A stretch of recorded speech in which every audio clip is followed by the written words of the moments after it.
special moment in our career recently just happened. We heard our song on the radio. Girl, I was gonna say that one. It was a big moment for big- us. Like, we just got up an interview, and then we hear this song on the radio, and we got it on Instagram so you can see it. We were like, I saw it on the radio, I saw it on the radio. We hopped out the car and started singing. I was trying not to cry. I was calling our mom while we were making the video, dancing like, Mom, it's on the radio. Like, You see it all the times in movies of it happening, or people like miss it, and like, what do you mean when the song was on the radio? And we caught it. It was perfect. we always be talking, making cracking jokes or whatever, saying like, we never gonna catch our song on the radio. It's always gonna play, but we never gonna catch it. And then we actually caught it for the first time. So I feel like we feel like that every single time, because it's like, it's being shared to the world.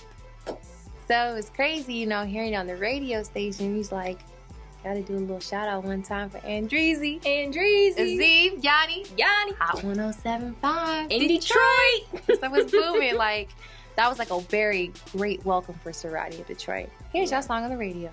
So a crazy, funny moment. We were in the studio On Valentine's Day. Oh yeah, so you know, we're like, everybody's in a love and relationship. But we're not. Hearts are broken. Yeah, got my heart broken recently, so we're like, let's just go ahead and make a song how we feeling inside. Came out with a schmanger, okay? But it's basically like, I'm not about to let what you doing affect me. I'm gonna keep on moving and keep my crown up, you feel me? And I'm gonna be the queen that I am. And it's a slapper. It's crazy because all three of us, I don't know if you guys can get me from saying that, but we was just like, oh yeah, Brian, like, we was really like in the moment.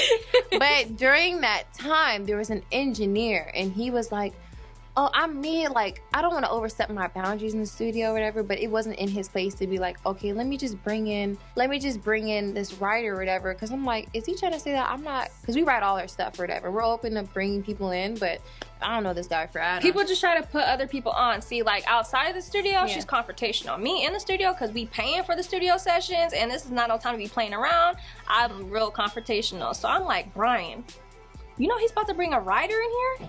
He took his headphones off and said, what? He said, I thought he was Postmates. I said, nah, I don't know this cat. I'm like, what's going on? He said, let me pull him to the side and nip to the bud real quick. So he was like, yeah. Let me get outside. And he was like, and we was looking at him. He was in a whole other room, but I was like, he's tearing this dude up. Like, yo, I don't know what professional level. Yeah, but like, I don't know what it is, but you don't ever do that in the studio. I ain't know how stuff like that go down, but yeah, just when people just try to throw their weight around, like, I trying to not to be like, oh, we know how to do everything, but at the end of the day, we paying for it, so it's like, we writing, don't bring nobody up in here, like, especially if we didn't okay it. Yeah, so I was just like, Brian Michael Cox is a legendary producer, writer, usher, just Chris Brown, everybody. Day 26, and not until Ceraadi. Woo! Because we didn't have any other, like, figure with us, like, adult figure. Yeah, I know we're young adults, but, like our A&R was management or anything else like that, so he stepped in.